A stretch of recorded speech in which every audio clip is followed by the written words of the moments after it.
8 ساڵە حکوومەتی هەرێمی کوردستان پلەبەرزکردنەوەی فەرمانبەران و مامۆستایانی بە بیانووی قەیرانی دارایی و نەبوونی پڕۆژە یاسای بودجە ڕاگرتووە. لە بەرامبەر ئەم هەنگاوە نایاساییەی حکوومەتی هەرێم پەرلەمانتارێکی کۆمەڵ لە لێژنەی دارایی پەرلەمانی کوردستان سکاڵای یاسایی دژی حکوومەت تۆمار کردووە و ڕایدەگەێنێت.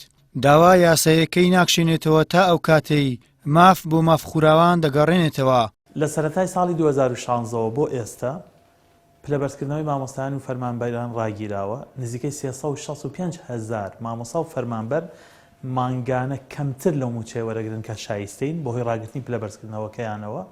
ئێمە بۆ کۆتایی هێنان بەم نائەدالەتیە، بەم یاساشکێنیە، بەم پێشێلکردنی مافەی مامۆستایان و فەرمانبەران سکاڵایەکی یاساییمان جوڵان لای سەرۆکاتی داواکاری گشتی.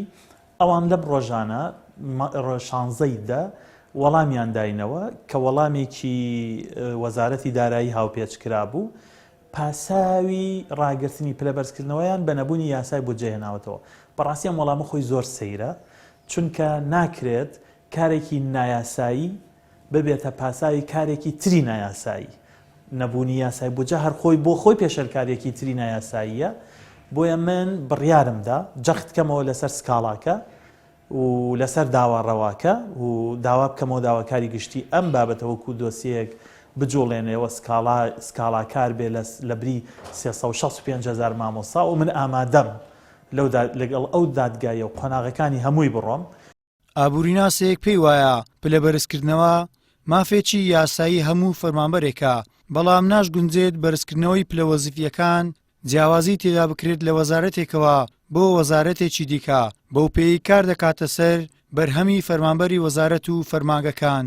پێشێلکردنی مافێکی سەرەتایی فەرمانبەران و مامۆستایانە کە پلەبەرزکردنەوەکانیان ڕاگیراوە و ئەمەش وا دەکات کاریگەریەکانی لەسەر فەرمانبەران دەبێتە بەشێک لە کەم تەرخەمی لە کارەکانیان و ڕەنگە بە شێوەیەکی گشتینێرین بە شێوەیەکی ڕێژەیە، بەڵام کاریگەری و تەئسیراتی لەسەر کارکردن و ئەدائی فەرمانبەرەکەیان ئەدائی مامۆستاکە دەبێت کە خزمەتێکی زۆری هەیە و ماوەیەکی زۆرە کە مافێکی سەرەتایی خۆیەتی نەتوانی پلەکەی بەرز بکاتەوە و ئەمە وا دەکات لە ڕووە داراییەکەشەوە جم و جۆلی بازرگانی و جم و جۆلی ناوخۆیی کەم دەکاتەوە.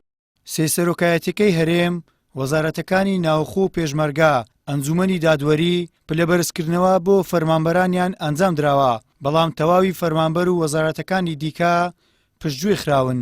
بەهۆی جیاوازی لە نێوان وەزارەت و فەرمانگەکان ڕایگشتی کەمتر متمانە بە حکوومەتی هەرێمی کوردستان دەکەن، لەوەدا کە بربەستی بەردەم بەرزکردنەوەی فەرمانبەران ڕێکارە ئیداری و یاساییەکان بێت.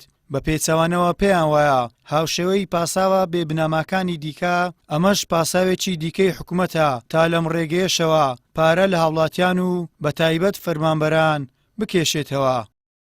گەیلان سابیر، کەناڵی ئاسمانی پەیام، هەولێر.